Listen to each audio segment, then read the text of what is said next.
Pernahkah kamu sedang beraktivitas normal seperti biasanya, sekolah, kuliah, bekerja, masak, atau bingung mau stay di Indonesia atau kabur aja dulu?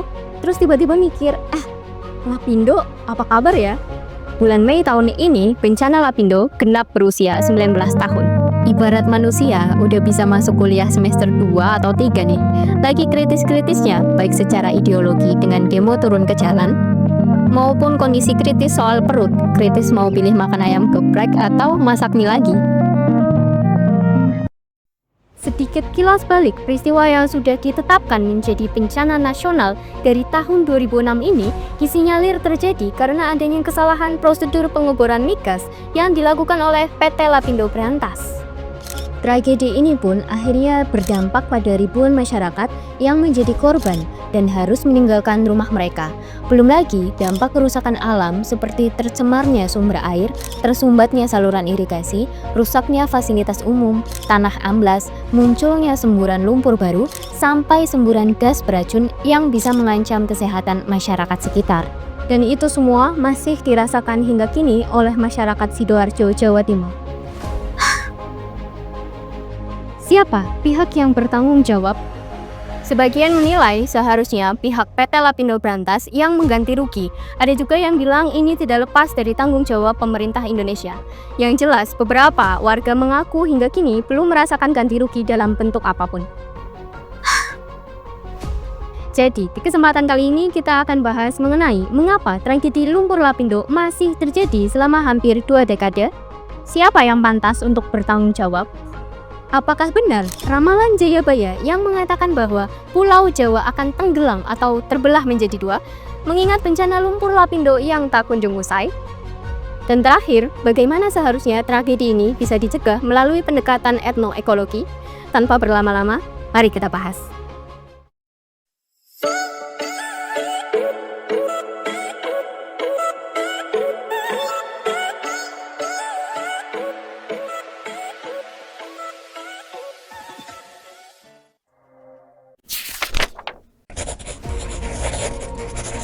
Lokasi pengeboran minyak oleh PT Lapindo Brantas yang merupakan anak perusahaan dari PT Energi Mega Persada ada di Bumi Sumur Banjar Panji 1 atau disingkat BJP1, Desa Reno Kenongo, Porong, Sidoarjo, Jawa Timur. Mungkin buat yang belum tahu sebenarnya bagaimana sih runtutan peristiwa yang membawa bencana besar lumpur Lapindo ini, saya coba jelaskan secara kronologis. Dikutip dari kompas.com pada 18 Mei 2006, di tengah-tengah jalannya proses pengeboran yang saat itu sudah mencapai kedalaman 8.500 kaki, sebenarnya pihak dari PT Mediko Energi sebagai pemegang saham 32% sudah mewanti-wanti sepertinya ada yang kurang beres dalam proses pengeboran ini. Dilakukanlah rapat teknis yang mana PT Mediko Energi bilang, itu kayaknya operator perlu segera pasang selubung pengaman atau casing deh. Beli yang diameternya 9,5/8 inci aja tuh. Sayangnya, peringatan itu diabaikan. PT Lapindo Brantas bilang, masih aman lah ini, kita lanjut aja sampai kedalaman sekitar 9.000 kaki. 27 Mei 2006, pada Sabtu pagi, Lapindo kehilangan lumpur atau loss. Penyebabnya karena masuknya lumpur pengeboran yang berfungsi sebagai pelumas. Namun, kejadian tersebut bisa ditanggulangi dengan menggunakan LCM atau Low Circulation Materials. Tapi sayangnya, saat rangkaian alat pengeboran dicabut hingga kedalaman 4.241 kaki, muncul letupan gas atau well kick. Letupan gas itulah yang membuat alat pengebor keluar sehingga lumpur menjadi naik ke atas. Kejadian seperti ini biasanya bisa dituntaskan dengan menutup letupan gas dengan kill mode atau lumpur berat yang dapat mematikan aliran. Mekanik pengeboran dari PT 3 Musim Mas Jaya, Syahdin, mengatakan bahwa letupan terjadi karena pecahnya formasi sumur pengeboran. Bor macet saat akan diangkat ke atas untuk mengganti alat. Karena gas tidak bisa naik melalui saluran fire pit dalam rangkaian pipa bor, gas kemudian menekan ke samping dan akhirnya keluar ke permukaan melalui rawa. 29 Mei 2006, Senin pagi, lumpur pertama kali menyembur dengan ketinggian 40 meter pada jarak 150 meter dari lokasi pengeboran. 6 Juni 2006, PT Lapindo Brantas berinisiatif mulai memberikan air bersih dan pengobatan gratis pada warga terdampak.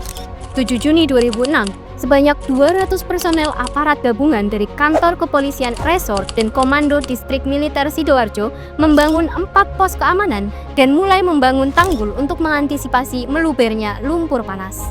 10 Juni 2006, sejumlah warga desa Siring dan desa Rona di Kecamatan Porong dan Kabupaten Sidoarjo, Jawa Timur menjebol tanggul penahan jalan tol Surabaya sampai Gempol di kilometer 38 hingga 200 meter selanjutnya.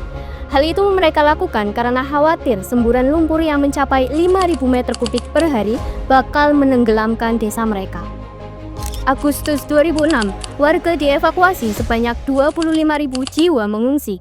Ada 10.426 unit rumah terendam lumpur dan 77 unit rumah ibadah terendam lumpur. 6 September 2006, semburan lumpur masih belum bisa dihentikan. Banyak pihak saling lempar bola untuk siapa yang bertanggung jawab. Hingga kemudian Presiden Susilo Bambang Yudhoyono mengeluarkan keputusan Presiden atau Kepres nomor 13 tahun 2006 tentang Tim Nasional Penanggulangan Semburan Lumpur di Sidoarjo. Dalam Kepres tersebut disebutkan bahwa PT Lapindo Brantas bertanggung jawab melakukan penanggulangan dan pemulihan kerusakan lingkungan hidup dan masalah sosial yang ditimbulkan dari kejadian tersebut. 28 September 2006, pemerintah memutuskan membuang lumpur panas Lapindo Brantas ke laut tanpa proses pengolahan. Keputusan ini diambil dalam rapat kabinet yang diikuti Tim Nasional Penanggulangan Semburan Lumpur Sidoarjo di Jakarta. Pembuangan ke laut dilakukan karena lumpur dinilai tidak mengandung bahan berbahaya. Namun, upaya pemerintah tetap tidak bisa menghentikan lumpur. 13 Februari 2007, wah sudah ganti tahun. Organisasi Wahana Lingkungan Hidup Indonesia atau disingkat WALHI menggugat pihak swasta dan pemerintah terkait dampak masif lumpur Lapindo. 6 tergugat pertama adalah pihak swasta PT Lapindo Brantas, PT Energi Mega Persada, Kalila Energi, Pan Asia Enterprise, PT Medco Energi, dan Santos Australia. Sementara tergugat dari pihak pemerintah, yakni Presiden Republik Indonesia, Menteri Energi Sumber Daya Manusia, BP Migas, Menek Lingkungan Hidup, Gubernur Provinsi Jawa Timur, dan Bupati Kabupaten Sidoarjo.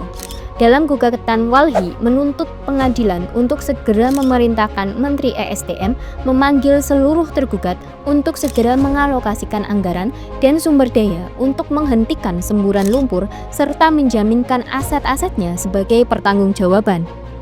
18 April 2007, Presiden SBY kala itu mengeluarkan Peraturan Presiden Nomor 14 Tahun 2007 tentang Badan Penanggulangan Lumpur Sidoarjo atau BPLS.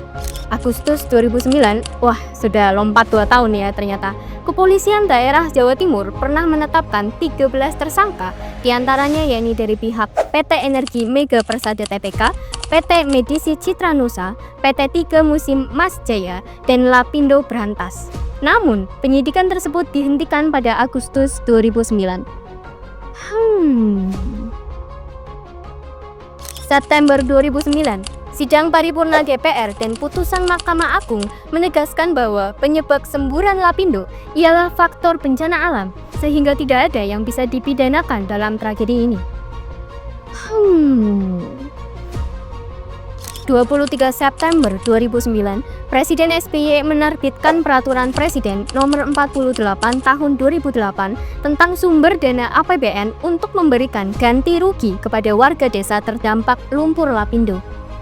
Peraturan tersebut sempat digugat karena rakyat pastikan berpikir, gimana bisa ganti ruginya uang pajak kami yang ada di APBN? Pemerintah, tenang, ini dibagi dua. Sumber pendanaan di luar peta area terdampak atau PAT menjadi tanggungan pemerintah. Sementara desa-desa yang berada di dalam PAT tetap menjadi tanggung jawab PT Lapindo Brantas. Juli 2015, pemerintah meminjamkan dana sebesar 773,38 miliar kepada Grup Bakri selaku pemilik PT Lapindo Brantas. Dana ini dialokasikan untuk ganti rugi dan pembelian tanah milik warga terdampak. 2017. Dari tahun 2006 sampai tahun 2017, tercatat bahwa pemerintah telah menggelontorkan dana sebesar 11,27 triliun rupiah untuk penanggulangan bencana lumpur Lapindo, Sidoarjo, Jawa Timur. Namun, besaran tersebut masih belum bisa mengganti rugi semua masyarakat yang terdampak. Pihak PT Lapindo juga baru membayar utang ke pemerintah sebesar 5 miliar.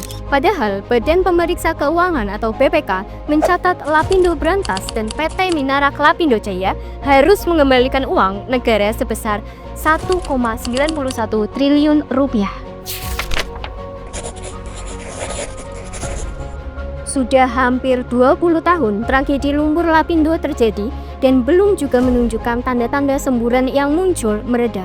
Para ahli geologi memperkirakan fenomena semburan akan berlangsung lebih dari 30 sampai 40 tahun.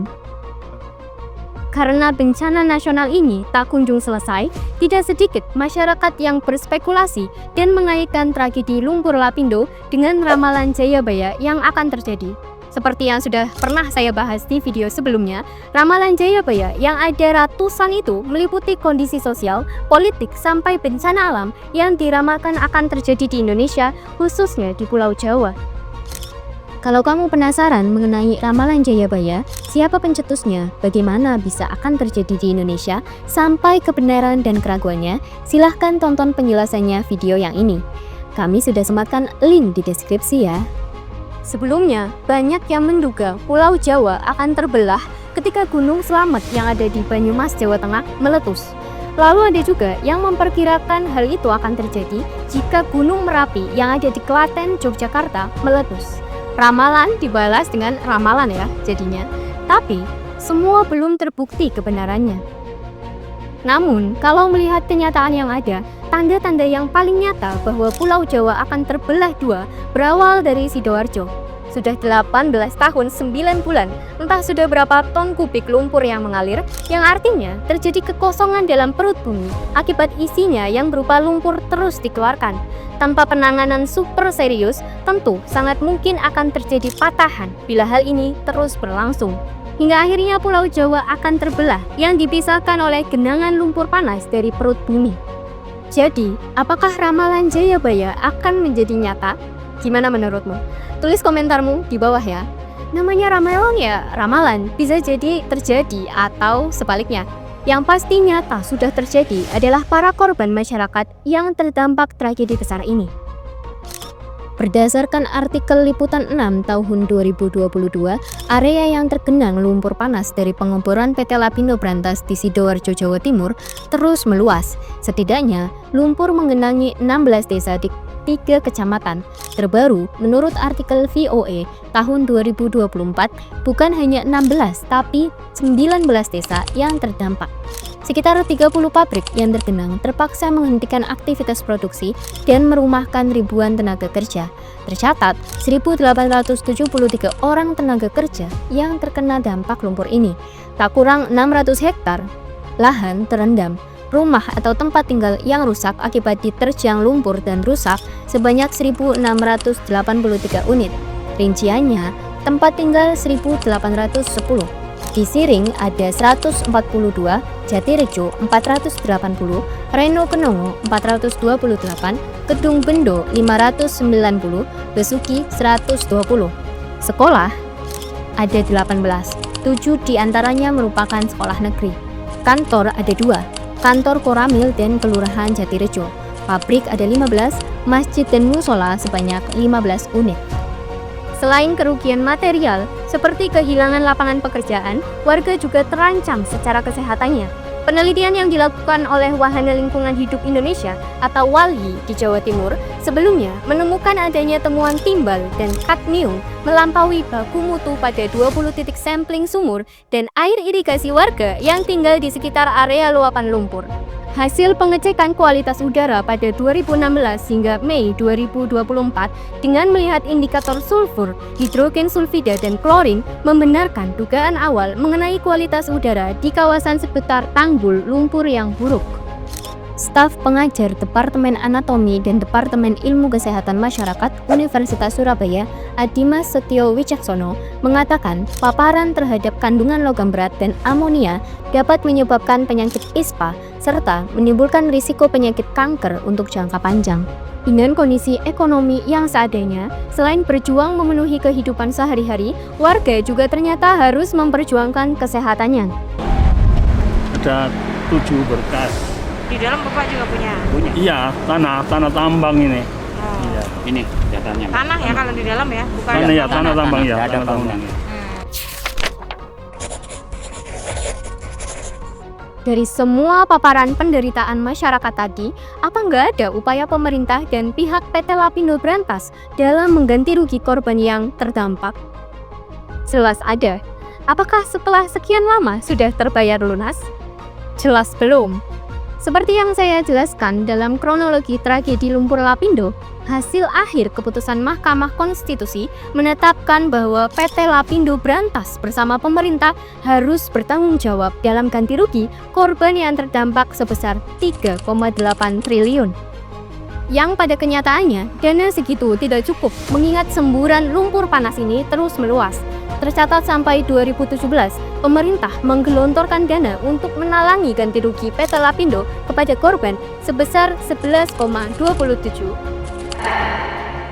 Per Desember 2020, Abu Rizal Bakri selaku pemilik perusahaan Lapindo berhutang kepada pemerintah atau kepada negara sebesar 2,23. Mengingat utang Lapindo yang terus bertambah karena adanya denda yang dikenakan atas keterlambatan pembayaran, diprediksi pihak perusahaan tidak pernah bisa membayar lunas utangnya.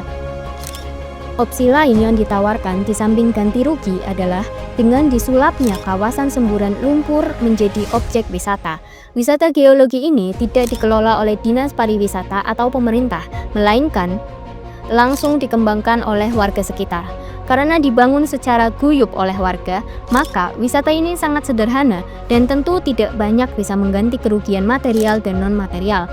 Bisa dilihat dari harga tiket masuk kawasan wisata ini hanya dibanderol Rp5.000 sampai Rp10.000 saja. Kalau bisa memutar waktu, rasanya kita pengen ya untuk mencegah peristiwa ini terjadi. Sebenarnya, tragedi ini bisa saja dicegah, salah satunya melalui pendekatan ilmu etnoekologi. Berikut analisis saya menggunakan etnoekologi untuk mencegah tragedi semacam ini terulang kembali. Etnoekologi adalah ilmu yang mempelajari hubungan antara manusia dan lingkungan, serta bagaimana manusia memanipulasi lingkungannya. Etnoekologi merupakan jembatan penghubung antara ilmu pengetahuan alam dan ilmu pengetahuan kemasyarakatan. Etnoekologi dapat memberikan pemahaman tentang bagaimana manusia mempertahankan kelangsungan hidupnya melalui adaptasi. Ilmu ini juga dapat membantu dalam pengelolaan dan pemanfaatan sumber daya alam. Karena salah satu fungsinya yang membantu dalam pengelolaan sumber daya alam, dengan kata lain, etnoekologi juga dapat dikaji untuk mencegah bencana alam karena ulah atau aktivitas manusia. Mari kita terlebih dahulu breakdown kesalahan-kesalahan yang dilakukan oleh pihak PT Lapindo sebelum dan selama proses pengeboran berlangsung.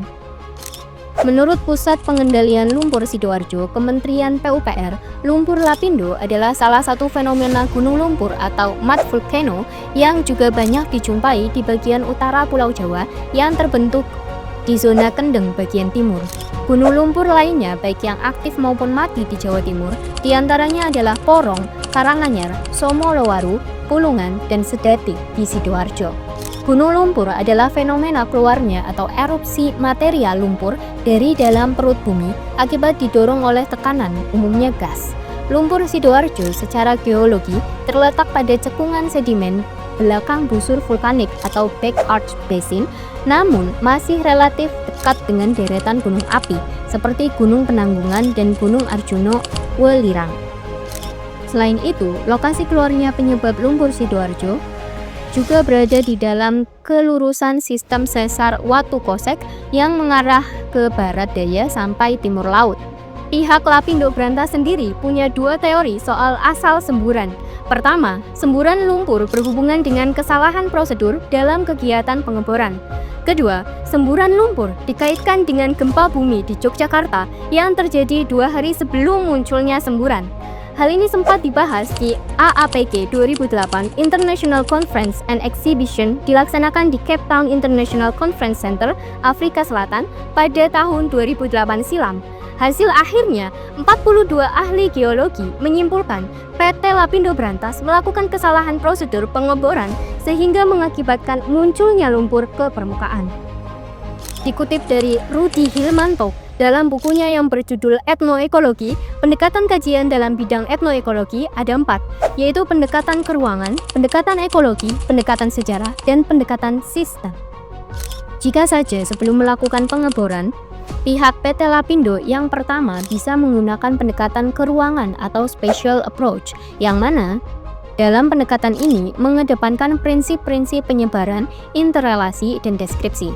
Opsi kedua bisa menggunakan pendekatan ekologi atau ecological approach, yang mana analisis suatu fenomena ekologis difokuskan pada hubungan antara manusia sebagai makhluk hidup dengan lingkungan alamnya, daerah pemukiman, daerah pertanian, daerah perindustrian, daerah perkotaan, dan lain-lain merupakan sebagai suatu bentuk ekosistem dari pandangan ekologis yang merupakan hasil interaksi penyebaran dan aktivitas manusia dengan lingkungan alam.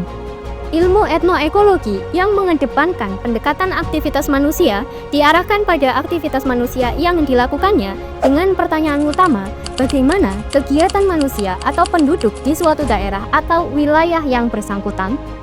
Kalau memang sebagian besar warga Sidoarjo bermata pencaharian sebagai petani dan nelayan, diusahakan untuk diperketat keamanan selama proses pengeboran supaya tidak mengancam hajat hidup rakyat. Sosiolog dari Fakultas Ilmu Sosial dan Ilmu Politik Universitas Brawijaya, Malang, Anton Novenanto, menyebutkan bahwa PT Lapindo Brantas sebagai aktor penyebab munculnya tragedi tersebut semakin direduksi peran dan tanggung jawabnya. Bagaimana kita menyikapi negara yang semacam ini? Karena kita tidak mungkin membiarkan negara ini seperti ini terus. Itu adalah salah satu bagian dari normalisasi. Mewajarkan negara ini memang sudah sewajarnya untuk tidak bertanggung jawab. Itu suatu pembiaran juga oleh kita sebagai masyarakat sipil. Dan persoalan yang menurut saya paling krusial adalah di mana memperkuat civil society. Yang menurut saya sampai saat ini kegagalan dari reformasi ataupun bahkan proyek revolusi 45 itu adalah tidak ada masyarakat sipil, civil society itu dikroposi terus. Bagaimanapun ini sudah menjadi bencana nasional selama belasan tahun, maka perlu adanya penguatan masyarakat sipil untuk melakukan perlawanan melalui upaya-upaya konkret dalam membangun ingatan warga, khususnya di daerah rawan konflik antara warga dan industri ekstraktif. Gerakan masyarakat sipil diperlukan untuk menyadarkan warga agar tidak lagi menganggap peristiwa lumpur Lapindo sebagai hal yang biasa dan telah dianggap selesai. Oke, itulah semua penjelasan tentang huru-hara tragedi Lapindo yang tak kunjung usai. Bagaimana menurutmu? Apakah peristiwa ini tergolong bencana alam atau murni kesalahan manusia? Siapa menurutmu pihak yang paling bertanggung jawab atas tragedi ini? Dan apakah proses penyelesaiannya sudah adil?